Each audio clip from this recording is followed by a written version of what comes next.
Assalamualaikum warahmatullahi wabarakatuh. Perkenalkan, nama saya Naja Arpandi Situmorang dengan NIM 8601796061. Saya mengambil prodi jurusan PGSD. Saya akan membacakan tugas 1 sesi 3, yaitu proses lahirnya Pancasila BPUPKI Piagam Jakarta PPKI.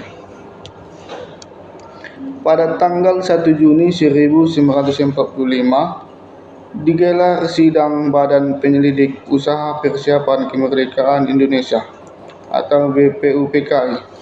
Dalam pidatonya saat ini, Soekarno mengemukakan konsep awal Pancasila yang menjadi dasar negara Indonesia yang dinamai Pancasila.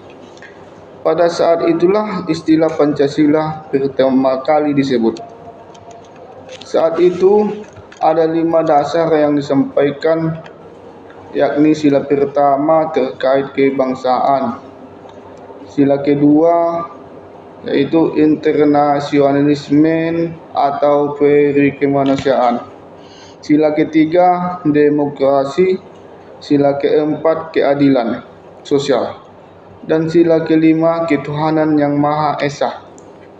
Untuk mematangkan rumusan ini, dibentuklah panitia 9 yang terdiri dari yang pertama Insinyur Soekarno, yang kedua Muhammad Hatta, yang ketiga Amikusno Jogjoso, yang keempat Agus Salim, yang kelima Wahid Hasim, yang keenam Muhammad Yamin, yang ketujuh Abdul Qahar Muzakir, yang ke-8 Mr. A.A. Maramis, dan yang ke-9 Ahmad Soebarjo.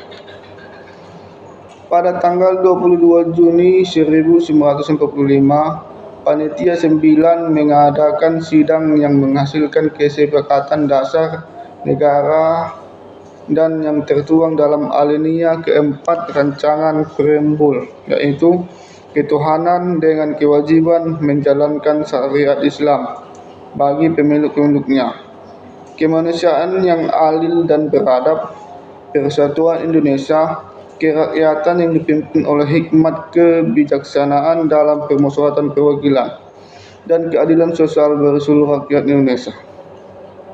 Kesepakatan ini dipopulerkan oleh Mr. Muhammad Yamin dengan nama Piagam Jakarta.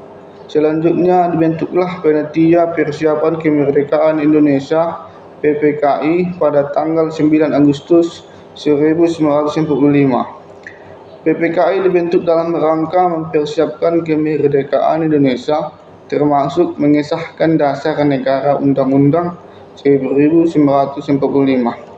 Pada tanggal 18 Agustus 1945, setelah proklamasi kemerdekaan Indonesia dan sebelum dasar negara disahkan, terdapat perubahan pada isi Piagam Jakarta. Hal ini dikarenakan ada masukan tokoh-tokoh dari timur terkait rumusan sila pertama yang menyeratkan bahwa rumusan itu tidak berlaku bagi pemeluk agama lain. Mereka mengutarakan pendapat tersebut kepada Muhammad Hatta. Maka untuk menghindari pemecahan, Hatta mengadakan pembicaraan dengan tokoh-tokoh Islam. Kiai Haji Wahid Hasim adalah seorang tokoh wakil Islam dari Nahdlatul Ulama yang turut mendiskusikan rumusan sila pertama Pancasila.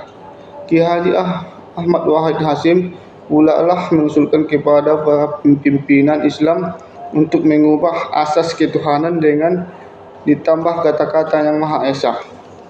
Setelah itu, sidang PPKI tanggal 18 Agustus 1945 menetapkan Undang-Undang Dasar yang selanjutnya dikenal dengan Undang-Undang 1945 dan Pancasila sebagai dasar negara. Pancasila disepakati sebagai jati diri bangsa, ideologi dan falsafah bangsa. Pada tahun ini, hari lahir Pancasila jatuh pada Senin 1 Juni 2026 dan ditetapkan sebagai hari libur nasional. Dalam peringatan hari lahir Pancasila 2026 ini adalah Pancasila dalam tindakan bersatu untuk Indonesia tangguh. Adapun yang tercermin dan lahirnya Pancasila yaitu nilai musyawarah dan mufakat, proses perumusan dasar negara melalui sidang BPUPKI dan Panitia 9 mengedepankan diskusi untuk mencapai kesepakatan bersama. Nilai toleransi dan kebangsaan.